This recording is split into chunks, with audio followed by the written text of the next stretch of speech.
Welcome back to another episode of Paperback Ponderings. This week we have a long-anticipated, slightly mildly alarming episode because I cannot believe that 2025 is almost over, and we are going to go over our book awards for all the books we read in 2025 based on categories. So you'll get some fun, exciting categories, and we will give you our top picks for 2025. Kyla's going to take us away with the first category, which is...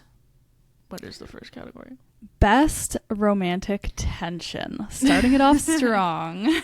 Nice. So we picked a couple of nominees for each category, and then we'll share our winners. So my nominees for this one. Okay, I'm going to be honest here, and this is the only time I will say this. My true winner is Hermione and Draco Fanfic Edition. And that's the only time I'm going to say that. Anytime they come up, they have the best romantic. They really do. Just like overall, they stand out over everything that I've read this year. But if we want true published books as options here, my best romantic tension nominees are going to be Marin and Stark from Direbound and Gray and Keir from The Second Death of Locke. Okay. I'm so interested. It's tough, but I think my winner is going to be Gray and Keir because the yearning was so strong that I was kicking my feet and I was just desperate for it to play out on page. Whereas Marin and Stark, the tension was high. Like, as the moment that he licked her neck after tattooing her, I was like, oh my gosh. And then I feel like even though that is a slower to develop situation, the tension is there the whole time. Yes. Yeah. It's more though, I feel like in Direbound it felt more like aggression tension. Like I couldn't tell if they wanted to fight or fuck sometimes. But I kind of liked that. Yeah. Oh yeah. It's a certain kind of tension. I'm just not sure if it like is the tension that came to mind with this category. Oh, okay. It's certainly a certain kind of tension, though. It does do its job when it needs to. It does. So what were yours then?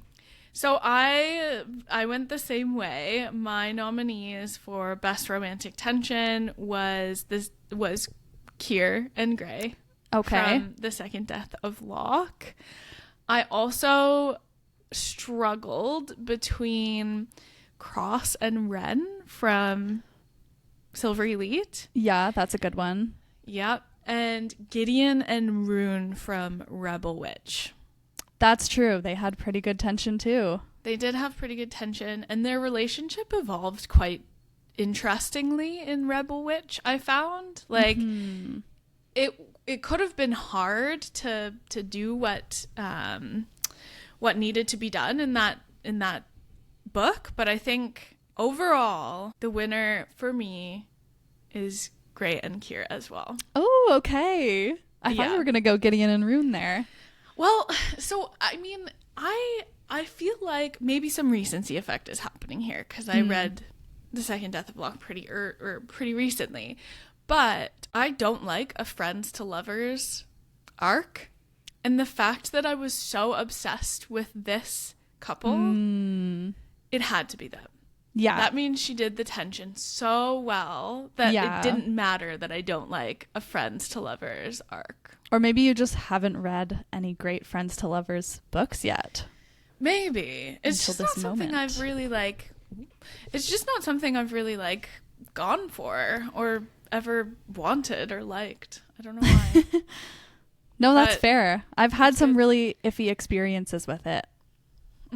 Yeah. So this one, it just was so strong. Like you could feel the tension from both characters the entire time.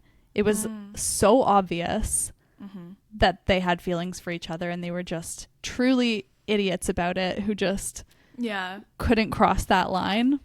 And they also it was so obvious that they loved each other. Like at one point, someone was like, "Do you love Keir?" And Gray was like, "Of course I do. He's my best friend." Like, yes, I love Keir. Yeah. And I was like, but romantic love love him though. Yeah. Yeah. So I just couldn't not pick it. It had to be the second Death of Locke. Yeah, so good. If you guys haven't read it yet, please do. Mm-hmm. Yeah. What is our next category? Okay, so next on the docket is Best Found Family. What are your nominations? My nominations are Quicksilver. Yep. / Brimstone, because I read both in 2025. Yeah.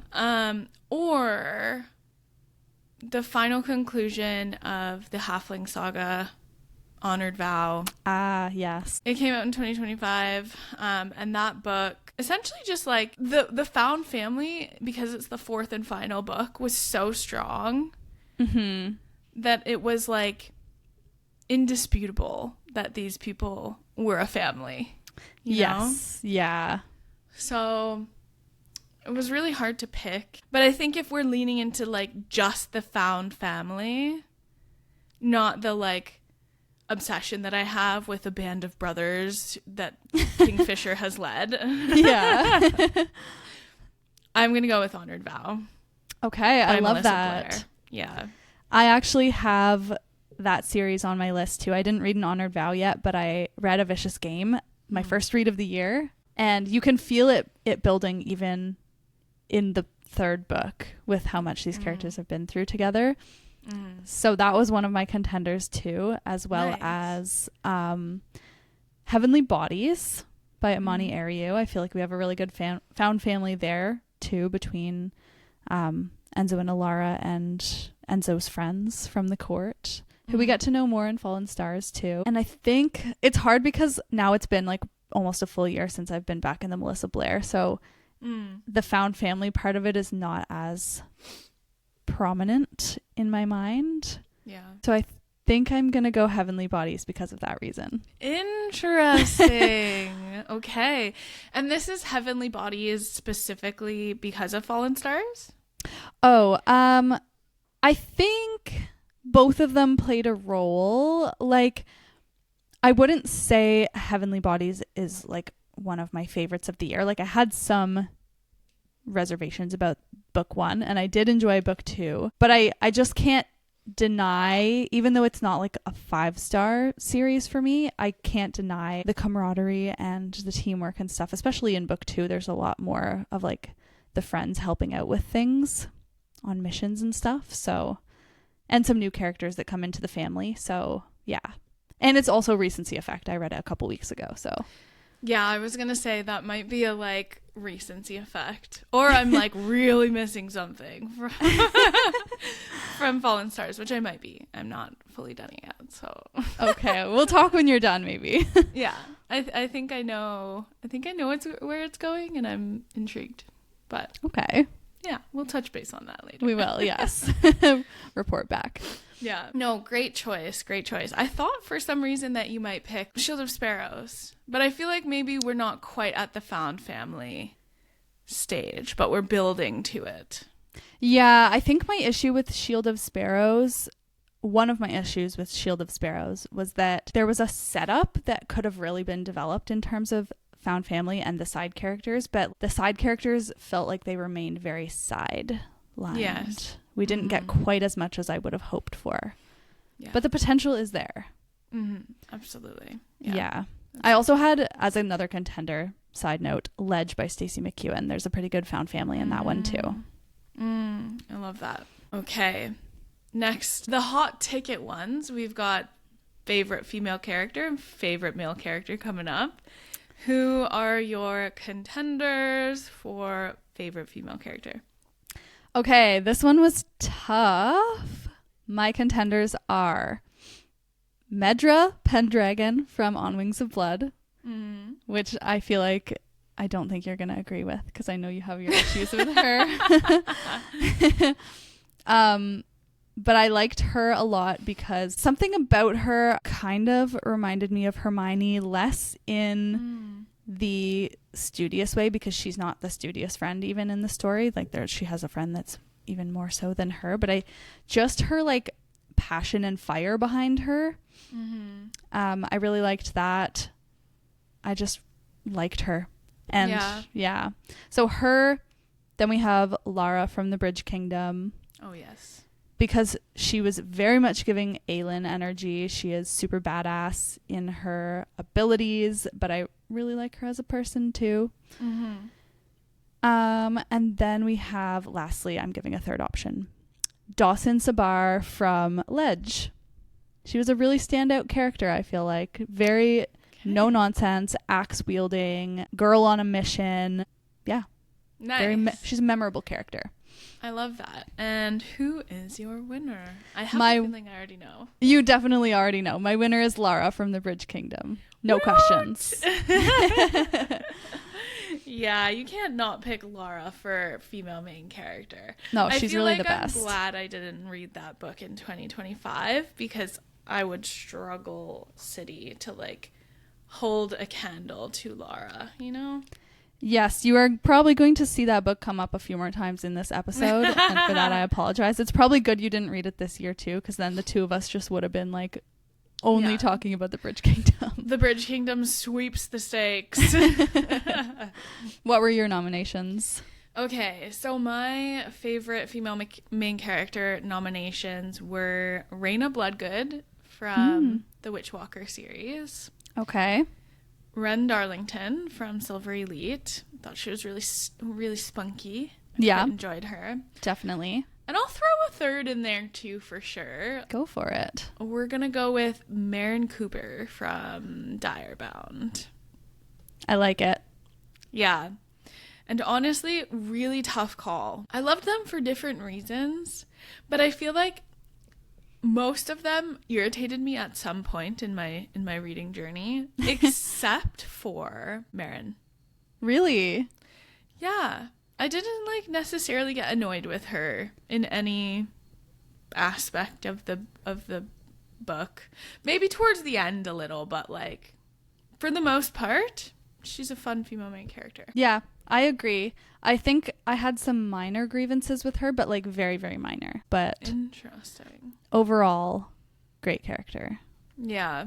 I felt like Rhaena was a bit too like frustratingly hot-headed with like not a ton of skill to back her up. Oh, yeah. In the beginning. And Ren felt like a teenage girl sometimes in her journey in Silver Elite. Like I was just like, are you an adult or are you a child? Yeah. What is going on here?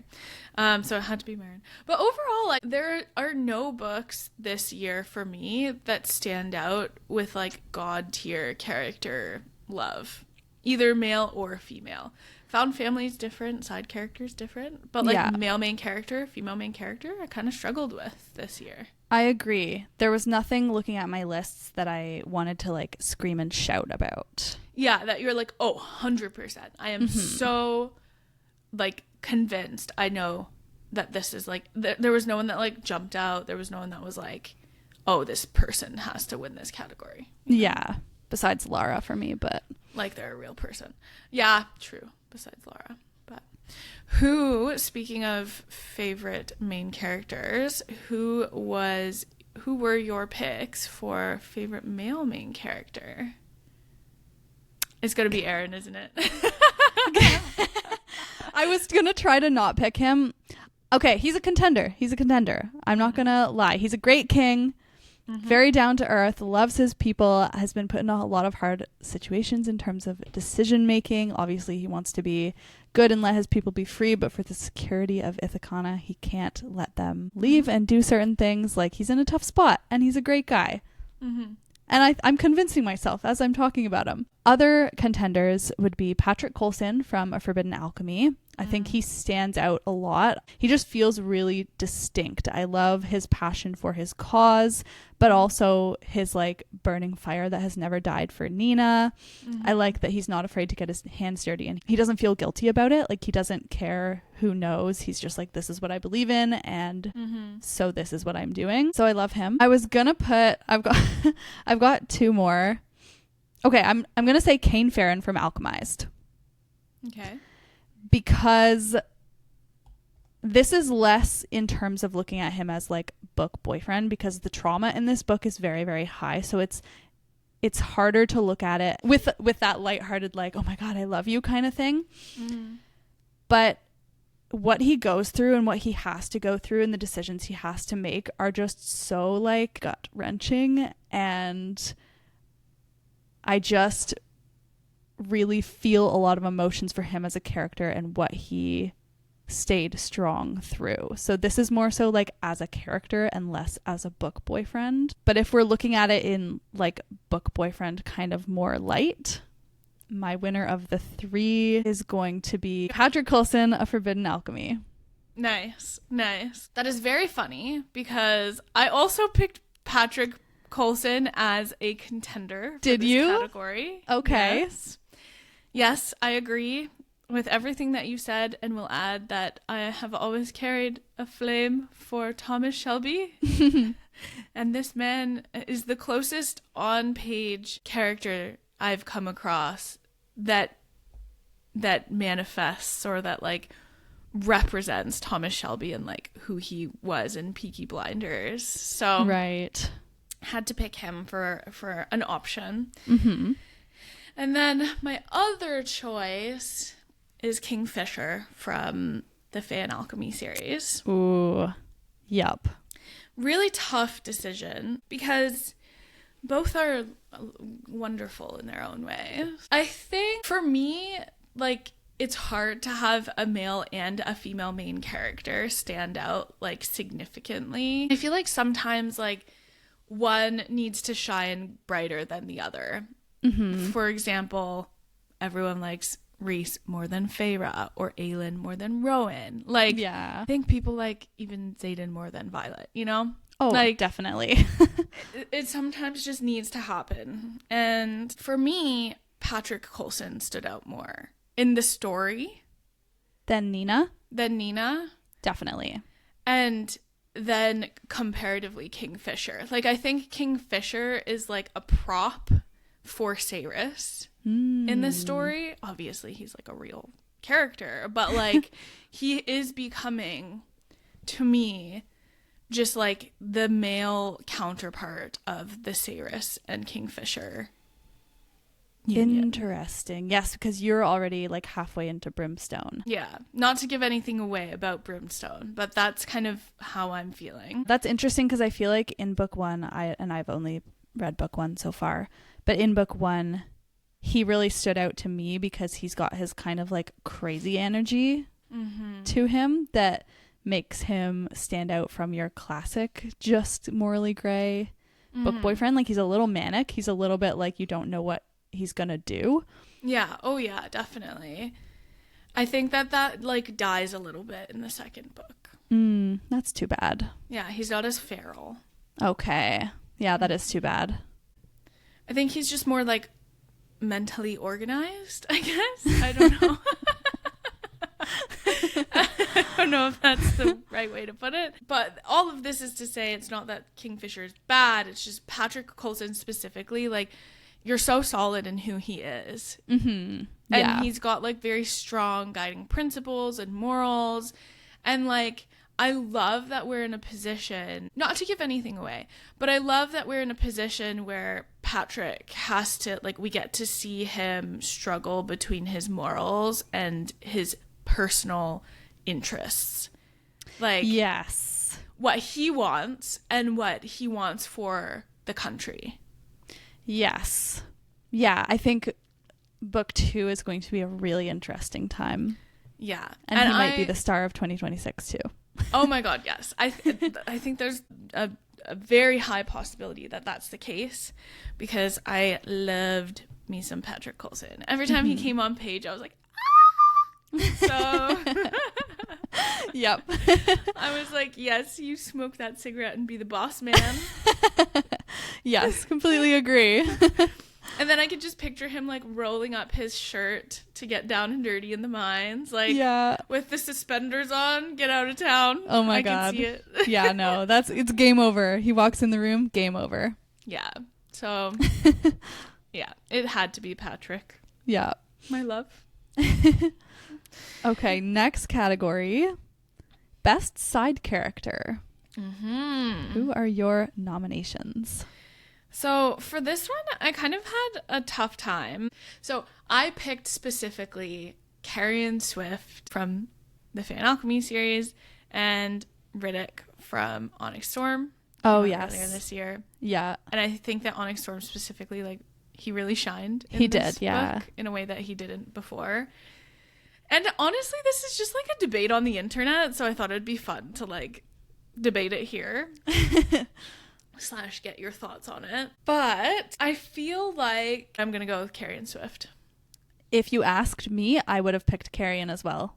Yeah.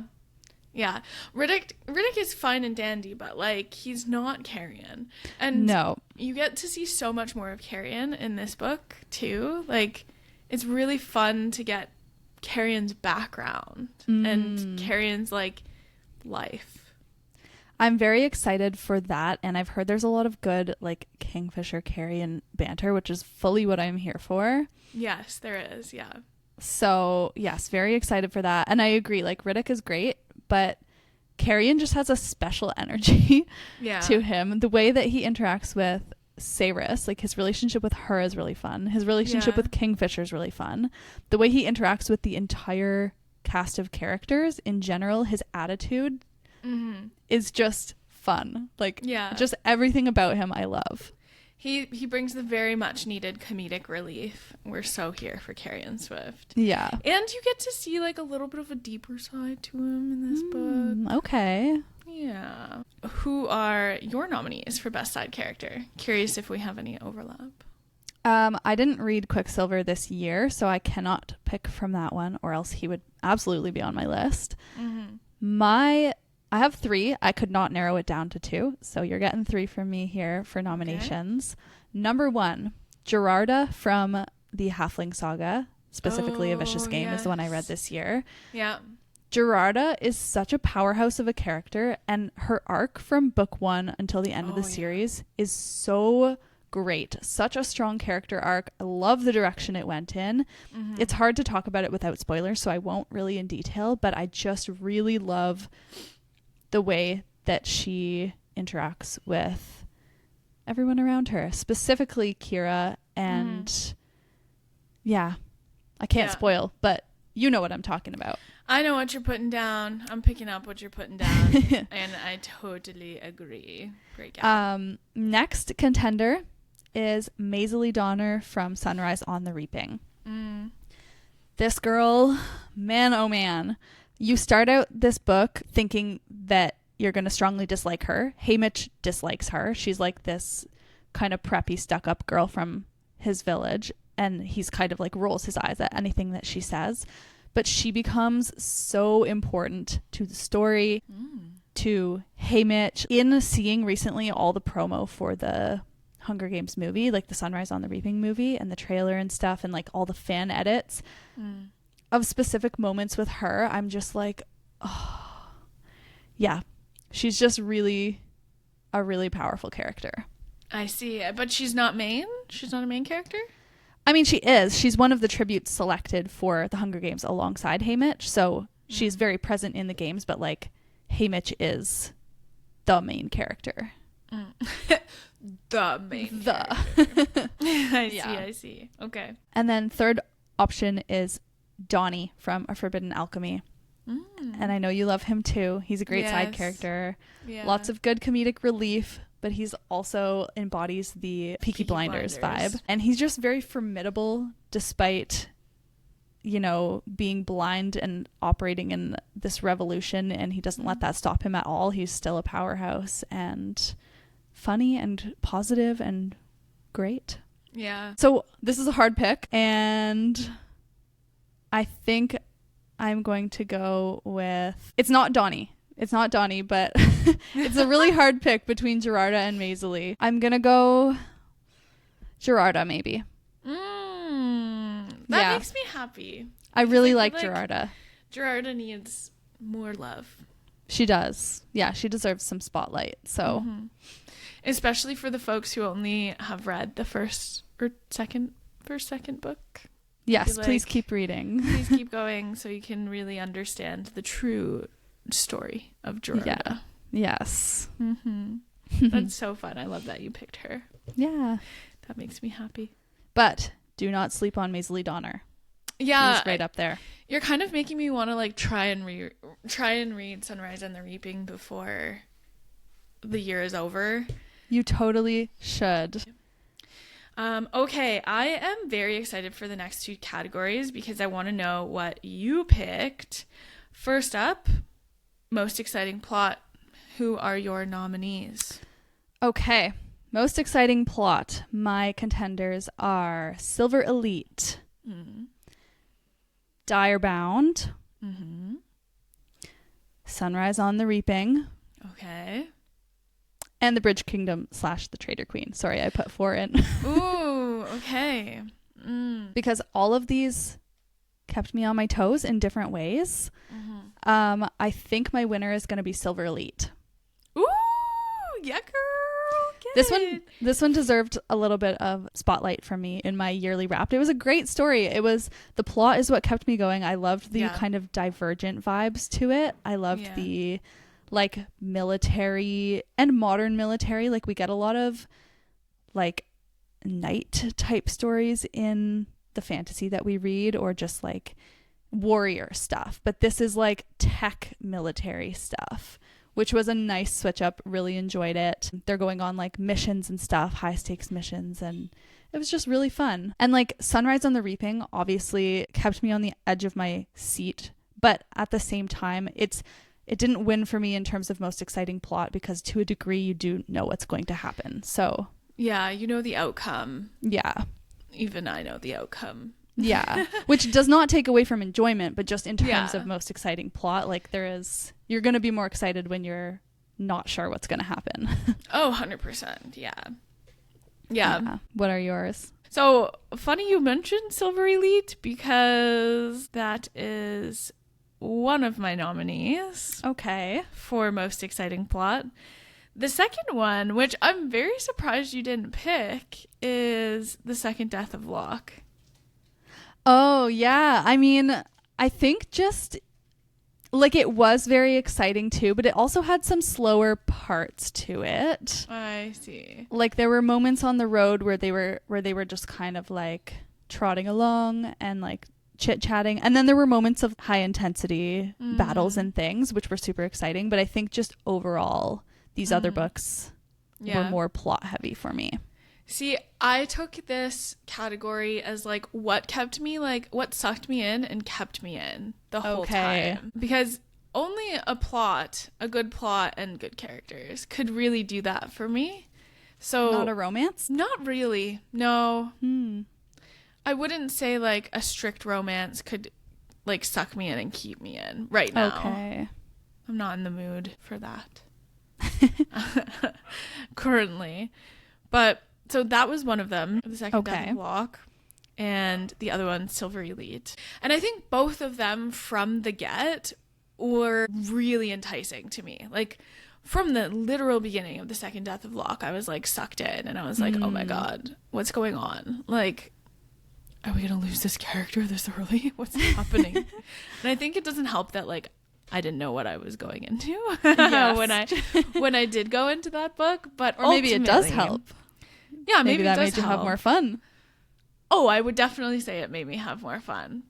But I think in terms of most exciting plot, I would have to pick The Second Death of Locke. I loved Silver Elite. I really did love Silver Elite, but the plot at times felt predictable and very like formulaic. Yeah. Whereas The Second Death of Locke, like I was genuinely unsure what was coming down the pipeline. So I think like as much as I loved Silver Elite and I loved the action, I loved the world building, I loved like everything about Silver Elite, it was predictable. Not to detract from how good it was. Like it was amazing. But I knew what was coming most of the time. There's a pretty big reveal that was like not a big reveal at all. I can't deny the predictability of it for sure. Yeah.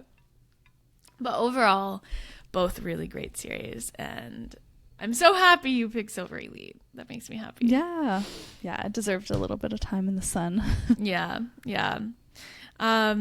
Coolest magic system. This one's tough too. They're all tough. Yeah. My contenders for this one are the second death of Locke. Hard to deny that. You have wells, who are basically a well of power. They're basically a battery.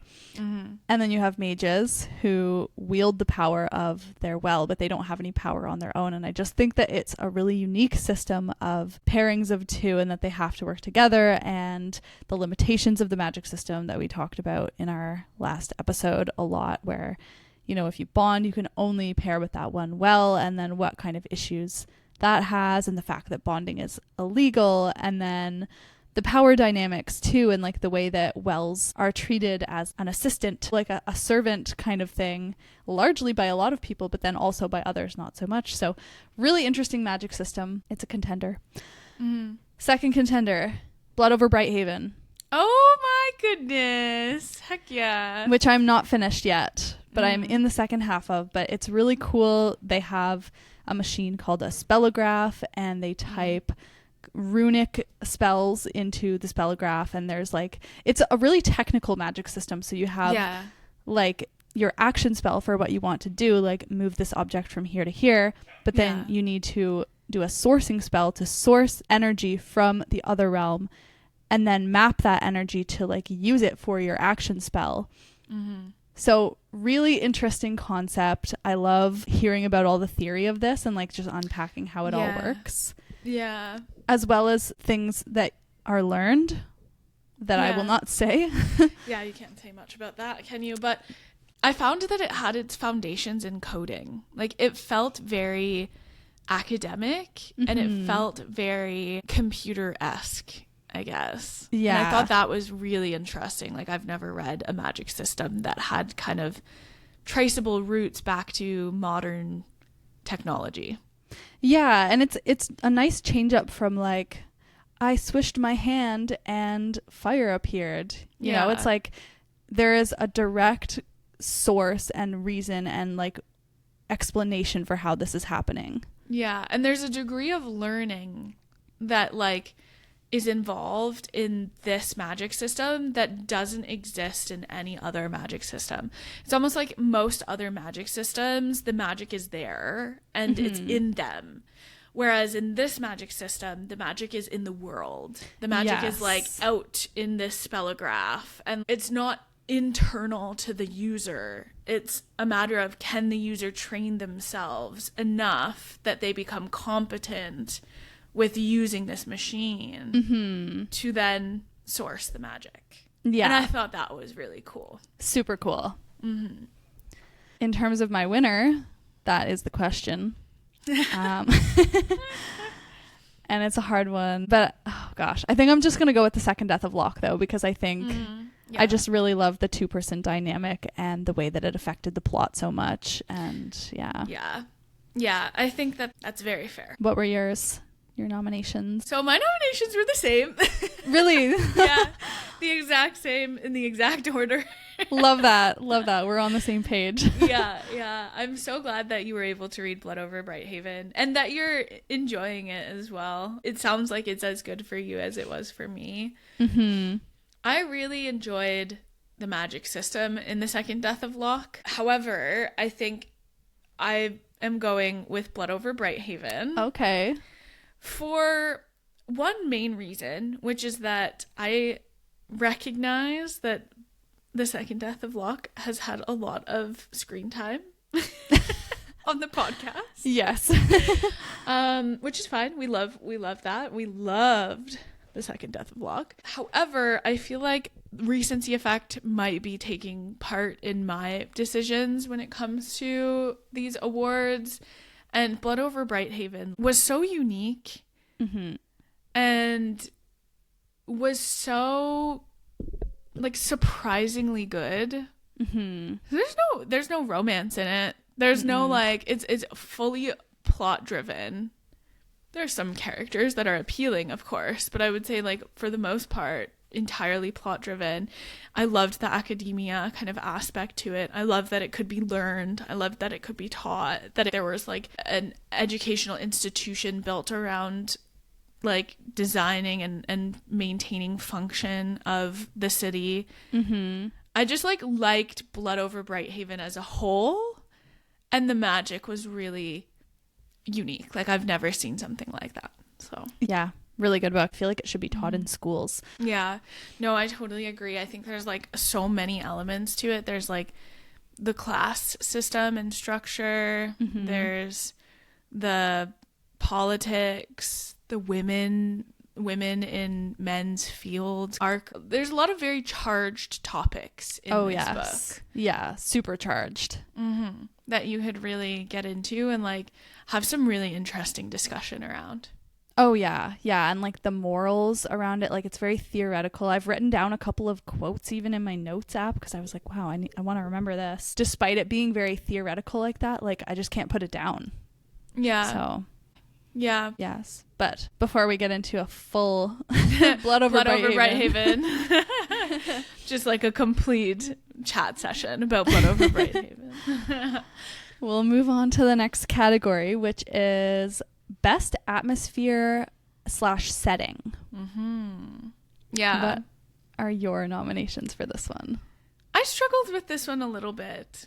And honestly, I could have picked The Second Death of Locke, but I decided not to because, again, it's ruling the roost in my mind right now. Yep.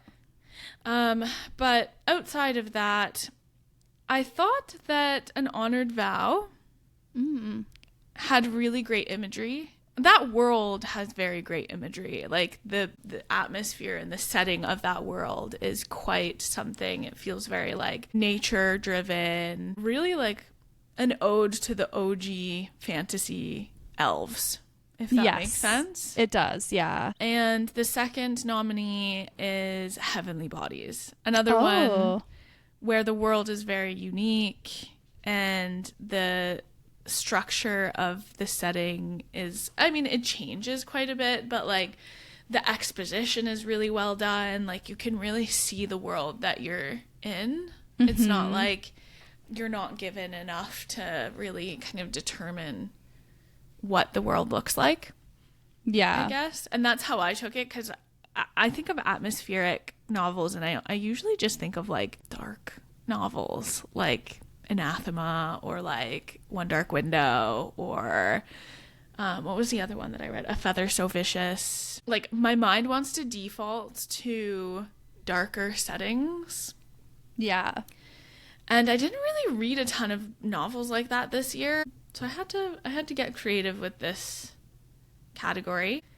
And I would say An Honored Vow. Okay. Yeah. Wow.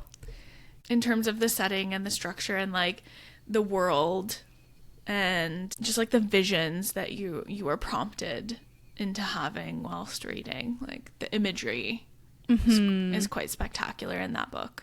So. Some of the Fae and Elven cities are really, really cool. Yes. Like there's one that exists like in the treetops, which I just loved. That's exactly what I'm kind of thinking of too. It's like this specific imagery is really standing out, and other ones weren't as much. Like I couldn't think of other books where the setting was like overtly impressive, I guess, or stood out in my mind right now. Right. Yeah. How about for yourself?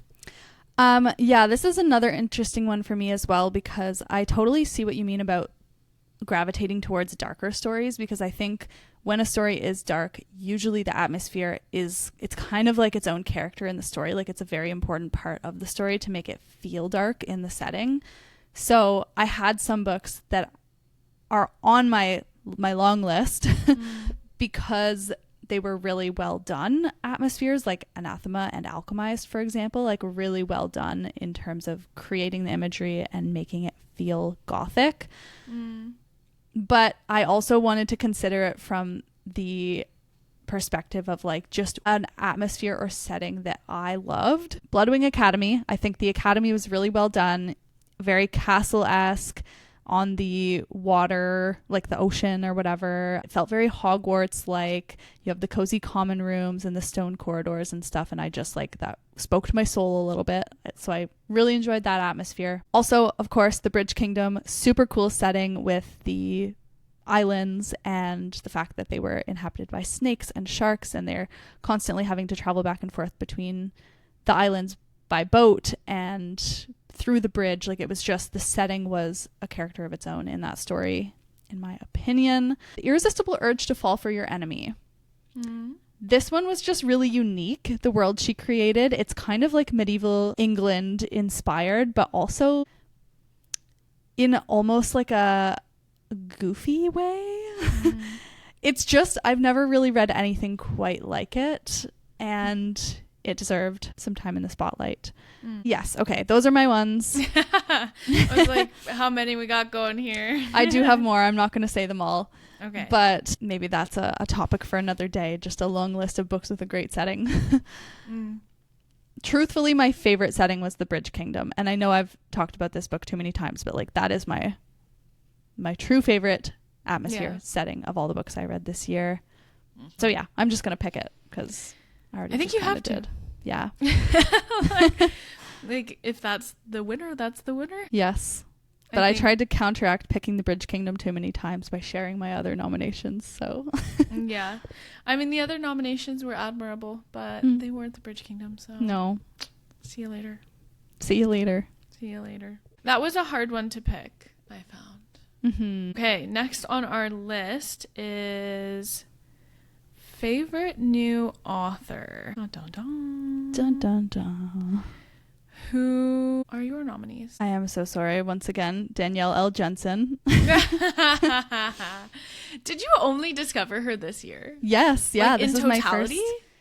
I mean, I had heard of her before, but I had never read anything by her until this year. So this year I read 4 books by her. I read the first 3 Bridge Kingdom books and A Fate Inked in Blood. All of them were a good time. Fate Inked in Blood, I had some issues. Like, I started to get annoyed with the female main character near the end. So that tampered my love for it a little bit, but she did create a really good romance and banter and stuff. Like, I really just trust her as an author at this point. Yeah. That even if what she writes is not like my favorite ever, I can rely on it to be an enjoyable read no matter what. Also, Stacey McEwen. I read 3 books by her. Forbidden Alchemy and the first 2 Glacian trilogy books. I really like the way her writing is developing, her prose, and how it's getting a little bit kind of poetic. I think I can see her improving as an author, and I like all the stories she created so far, so very excited for more from her.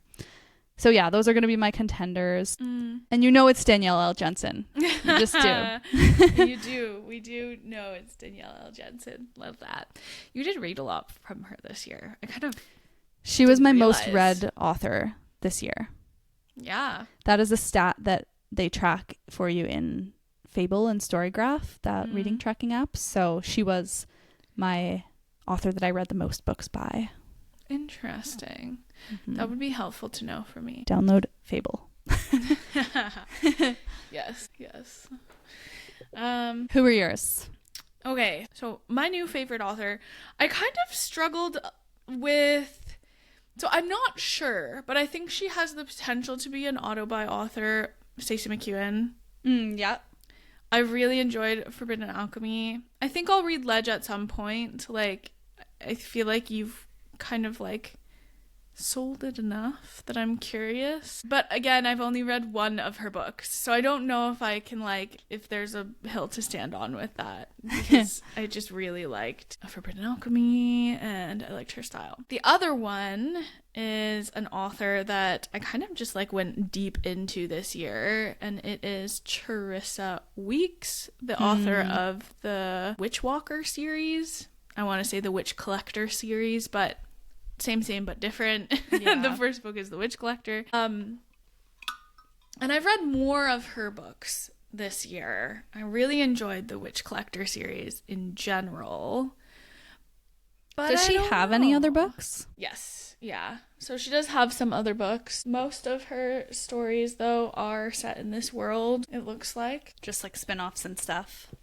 Yeah. So for the most part, I think the series is her main series. Yeah. I don't know how legal it is. I feel illegal picking Stacey McEwen. I think it's allowed. Okay. Then I think I'm going to pick Stacey McEwen. Because I feel like she has more out there, more variety available. And in general, I really enjoyed her writing style. And maybe it's just the story that I read, but I don't think so. I think I liked her. I think I liked V.L. Bovalino as well. Really enjoyed her writing style. Yeah, I'm very excited for another fantasy from her next year. I know she has a lot of the YA horrors. I'm just not as much of a horror girl myself, so yeah, same. Yeah. On the note of the Witch Collector series, what is your new favorite series of 2025? Oh, yes. Okay. Tough one, because I had one that I wanted to put on my list, and I tried for this one to pick only from series that I have read multiple books from, so that I can really know for sure that the series is a favorite and it's not just like a good first book, I guess. So my contenders. Okay, I'm so sorry. The Bridge Kingdom. It had, yeah, you already know. It had to be on there. Bloodwing Academy. Read 2 books in that series this year. Really liked both of them. Really liked all the elements of it, from the setting, the characters. The romance is a slow burn of a situation, but I think it's really great. I really like the side characters. I like the lore of the world, so yeah, it's up there. Okay, yeah, I'll keep it to those 2 as my nominations. But you know the Bridge Kingdom is my favorite. Just like everything about it. I'm sorry. I'm sorry. Everything about it. It wins everything. Yes, that's everything that sums it up. Like setting, characters, romance, political intrigue, side characters. And I'm talking like, we can talk about just the duology, or we can talk about the whole thing. I know I've only read 3, but the third one is a new arc, a new story arc with new characters and stuff. And I also thought it was really fun. So yeah, I just think it's going to be the series of the year era. The era. That's quite a statement. It could be a favorite next year too, by the time I finish the last half. Potentially. What are yours? Yeah, no surprise here. The Witch Collector series. Really went deep into them. Loved them. They're so fun. Very dynamic. Some good found family. Some good world building. Some good romance. Very spicy with the romance. So love that. 10 out of 10. And the other one, it might be too soon to tell. But Shield of Sparrows. Oh, okay. I liked that like world. I really enjoyed the book. I think it's like leading up to something.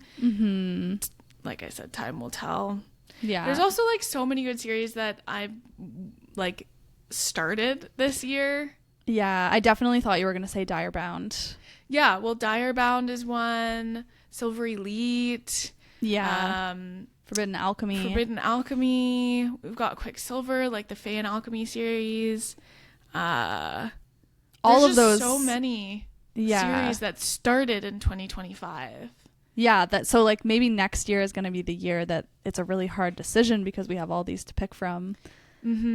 Or maybe there's like a clear leader of the pack, like depending on where the stories go. Maybe one just like hits in a way that the others don't. Yeah, but time will tell. Like it's really hard when you don't have the next book yet. Yeah. If I had picked from books like that I had only read the first one, all of those would be on my list too, for sure. Yeah, it is hard. It is hard to select.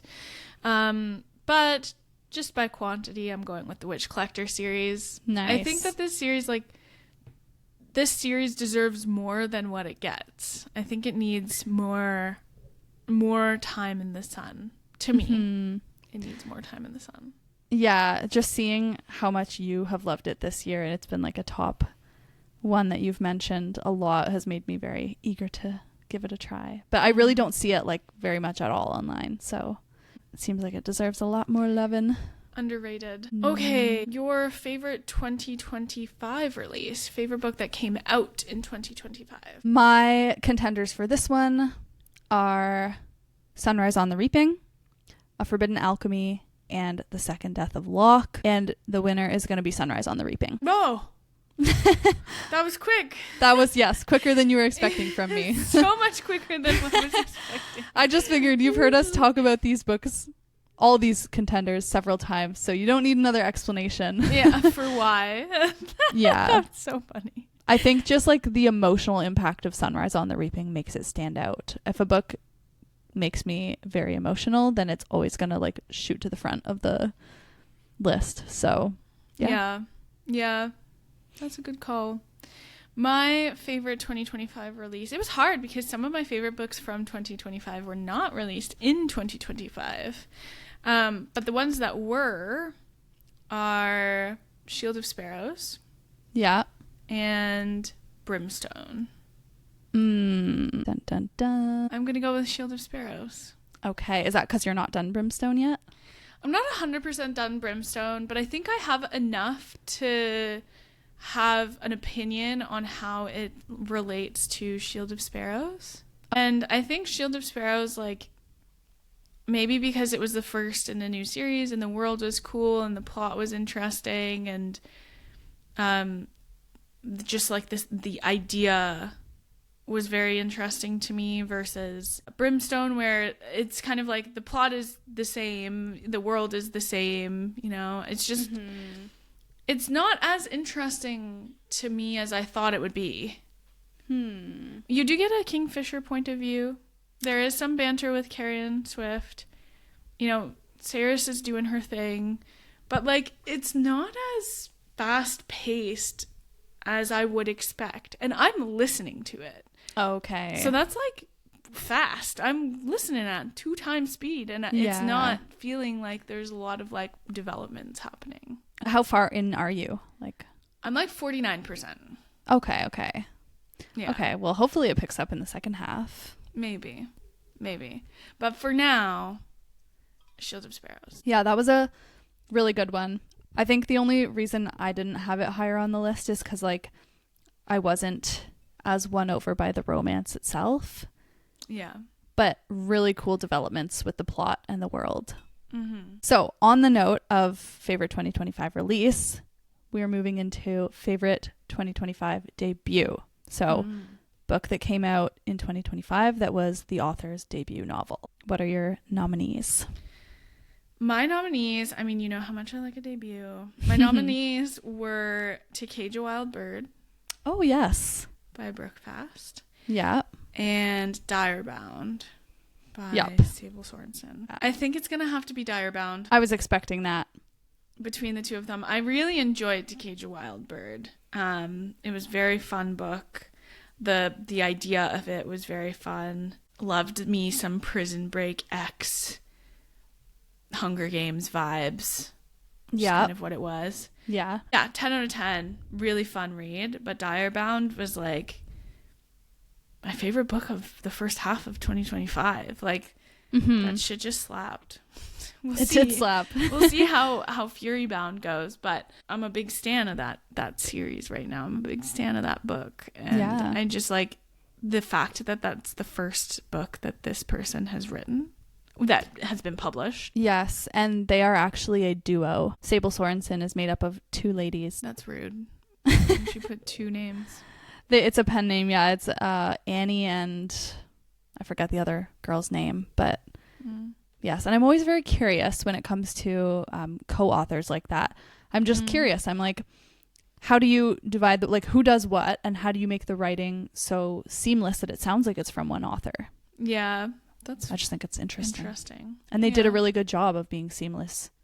Yeah, definitely. Yeah. How about you? What are your winners? My nominees for favorite 2025 debut are Direbound as well, and Silver Elite. Ooh, okay. And Alchemized. Slide that in at the end. And I think I'm going to go with Direbound as my winner as well. Okay. Because Silver Elite, as much fun as it was and as much as I loved the like divergent military kind of vibes of it, like you said, predictable. Yeah. It wasn't quite as wowing as it could have been. And Alchemized, loved it. Obviously loved Manacled that it was based off of. And I think I really like her as an author. I think she's a bit of a genius, to be honest. Yeah. But with Alchemized, my reserves are there was a little bit of confusion in her explanation of the magic system sometimes. And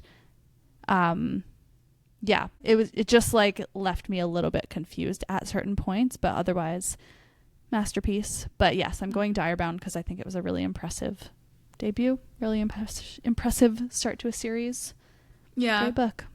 Yeah, it was definitely, I think, like, ahead of its peers in a lot of ways. Yeah.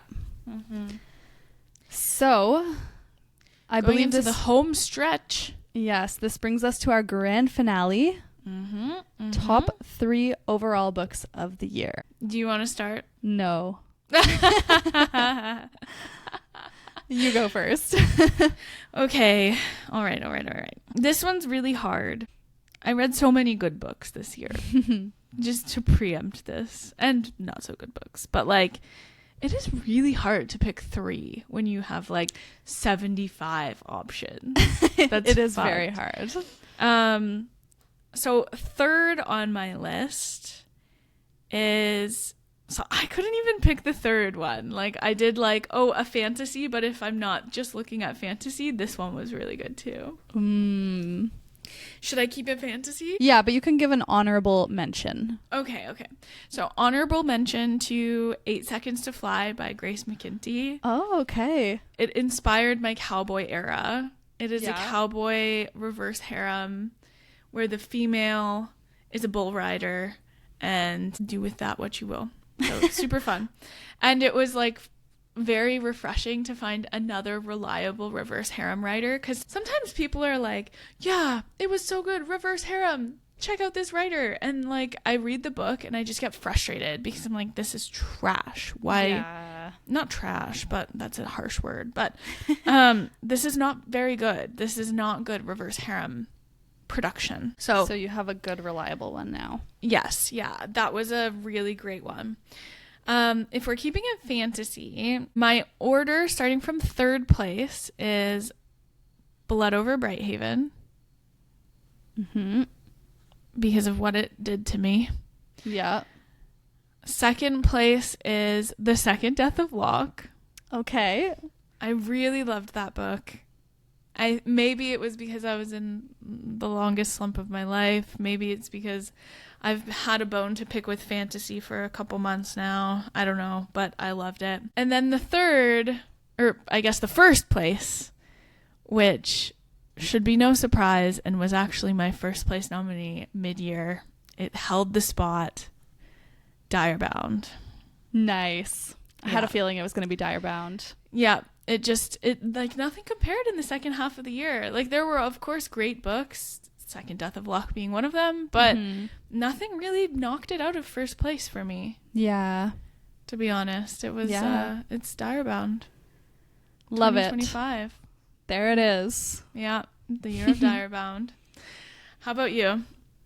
I feel like you're going to give us 6 and somehow make it 3. Called out before I even did it.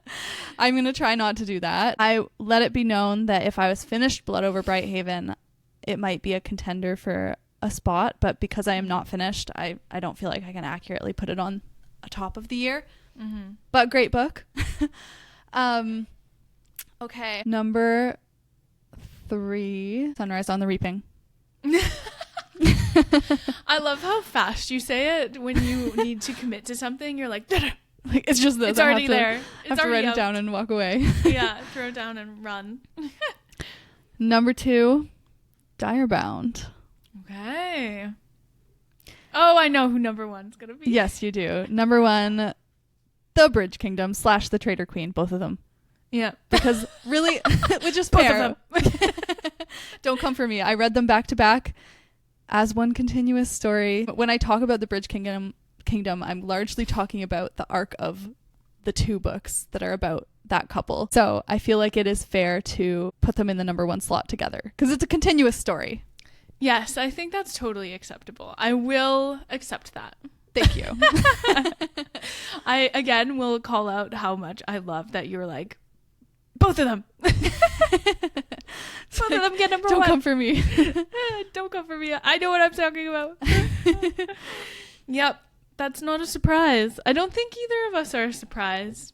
No, I be think honest. yeah, it was clear early on, like Direbound took the storm for you for the first half. If not for the Bridge Kingdom, it would have for me as well in the first half. It's kind of sad, not sad, but like a little sad to have, for me, I read the Bridge Kingdom and the Traitor Queen in March. So to have read your favorite book of the year so early on and then have nothing quite live up to it. But there was a lot of other great things to keep me entertained. So yeah, you were quite speedy this year with the reading. How many books did you get? I am currently at 88. Nice. But I am aiming for sky high, as high as I can. We'll see. Are you aiming for the 100? Well, kind of. I all of a sudden I'm like, how many novellas can I read before in the last 2 weeks of the year? You are me of last year. You are me of last year, where I was like, all right, boys, it's time to go. Let's read the shortest books that we can find. We're going to hit that 100. Yeah, normally I don't care quite as much about this hitting a specific number, but I've never been in the range of 100 before. The highest I've ever gotten is 70 last year. So to be so close to 100, I'm like, I don't know if I'll ever get here again. Like, I need to go for gold. Yeah, you need to head down on it. Yeah, even if that means a bunch of novellas. So we'll see. I love that. Did you end up reading the Ali Hazelwood novella? Not yet. I'm working my way through something longer on my Kindle right now. But as soon as that's done, bang, bang, bang, novellas.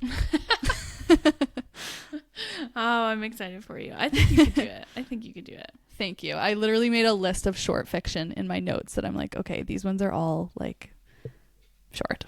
So short, yeah. And I have interesting enough. Yeah. Yes. So that was everything we have for our 2025 book awards and favorites of the year. Hopefully you added some new things to your TBR. Let us know what your favorites of the year were. Reach out to us on Instagram or TikTok or even YouTube at paperback.ponderings. Let us know what your favorite of the year was. And if you added anything to your TBR after listening to this episode, thanks for being here, and we will see you in the new year. Oh my gosh, that's crazy. I think this is actually the last one of the year. Yes, we will see you in the new year.